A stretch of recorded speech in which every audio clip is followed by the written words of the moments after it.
Hey everyone. So today, we're diving into this really sneaky piece of malware called CrashFix. Microsoft's security team recently discovered it, and what's so wild about this attack is how it flips the script. It actually makes you think you're fixing your computer, when in reality, you're the one infecting it. All right, so here's what we're going to cover. We'll start with the initial deception, then look at how the Trojan gets in. From there, we'll see how a simple crash leads to a malicious command, what the hacker's real goal is, their hidden backdoor, and finally, we'll wrap up with your digital defense plan. Let's get into it. Okay, first up, a new browser deception. At its heart, this attack isn't really about some super complex code. Nope, it's all about psychology. It's about playing on your trust right at the moment you're feeling the most frustrated and vulnerable. So think about this for a second. What if a browser crash wasn't just some random accident? What if it was a trap, all planned out from the start? That's exactly the idea behind CrashFix. It takes that moment of pure panic, the one when your browser just freezes up, and it turns it into a weapon. The attackers don't wait for a problem, they create it themselves. So let's put a name to it, CrashFix. It's a tactic where the malware deliberately, on purpose, crashes your browser. And then, a split second later, a fake error message pops up to trick you into running malicious commands, all under the guise of fixing the very problem they just caused. It's a classic setup. Create the problem, then sell the crooked solution. All right, Section 2, the Trojan extension. So you might be wondering, how does this whole thing even get started? Well, the entry point is something so common, something millions of us do every day without even thinking about it, just installing a simple browser extension. Here's how they bait the hook. It starts with the user searching for something super common, like a popular ad blocker.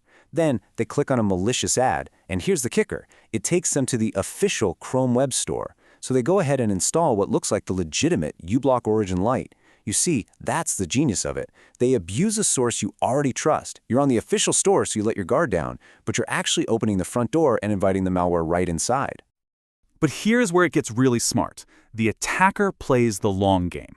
The malicious extension doesn't do anything bad right away. It just waits. It sits there quietly. Why? Because by delaying the attack, it breaks that connection in your mind between, I just installed this new thing, and, oh, now my browser is crashing. When the problem finally happens, you're way less likely to suspect that extension you installed a while back. Okay, Section 3, from crash to command. The bait has been taken, the malware is in. This is where the trap finally springs. Let's walk through step by step how this whole carefully orchestrated attack unfolds. So, the first thing that happens is the malware triggers a really simple infinite loop. Its only job is to completely overwhelm your browser until it just gives up. We're not talking about a subtle glitch here. This is a full-on denial of service attack that freezes everything solid, creating that instant feeling of panic and urgency, which is exactly what the attacker is counting on. And then, right on cue, up pops the solution. You get this fake security warning that says something like, CrashFix security warning, browser integrity compromised. Copy and run the recovery command to restore session. It sounds official, doesn't it? It blames the crash on some vague, compromised integrity and hands you a simple fix on a silver platter. And of course, you're told to just copy that command and run it because you believe it's going to fix the problem. I mean, this is social engineering 101. You're frustrated, you're desperate to get your browser working again, and you're tricked into willingly running the attacker's malicious code using your own system's permissions. You're literally doing their dirty work for them. So how do they get this command to run without setting off a million alarms? They use a technique called a living off the land attack. I love this analogy. It's like a burglar breaking into your house and then using your own toolbox to take the place apart. In this case, they hijack a legitimate but kind of old and forgotten Windows utility called finger.exe. Most security software just ignores it, making it the perfect tool to fly under the radar. Here's the hidden chain of events.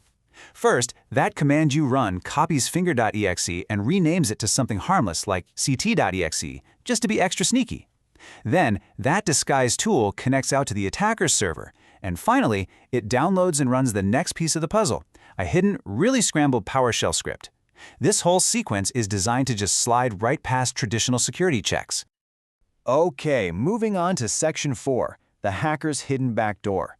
So, after all that effort, the fake extension, the crash, the malicious command, what's the end game? What is the attacker's ultimate goal here? Let's take a look.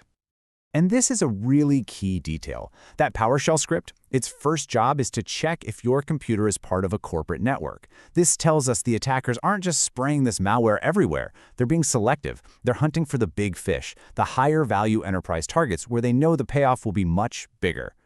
If your machine is flagged as a valuable target, that's when they drop the final payload, a remote access Trojan, or a RAT. The name says it all. It gives an attacker complete, hidden remote control over your computer. It really is like handing a hacker a secret key to your entire digital life. The specific one here is called Modelo RAT, and it's even bundled inside a portable Python environment to make sure it runs without a hitch. And once a rat is on your system, well, it's pretty much game over. The attacker has a persistent backdoor. They can do basically anything. They can poke around your system and network, steal your files and passwords, download even more malware, set up shop so they survive a reboot, and of course, spy on every single thing you do. Now, these attackers don't want to lose access after all that work. So to make sure they can survive a simple reboot, they use two different methods, kind of like a belt and suspenders approach.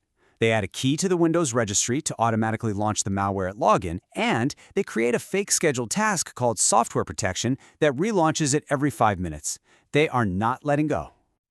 Okay, we've torn this whole attack apart. We know how it works. So now for the most important part. How do we defend against it? Let's talk about building a solid defense. So what can you actually do? Well, it really boils down to a layered approach. Use modern browsers that have protections built right in. Make sure you've got cloud-delivered protection turned on in your antivirus software. It helps spot new threats way faster. Enforce multi-factor authentication on everything. And please, avoid storing work credentials in your personal web browsers. But maybe the biggest takeaway is just to be skeptical. Your browser should never ask you to fix a problem by running a command from a pop-up.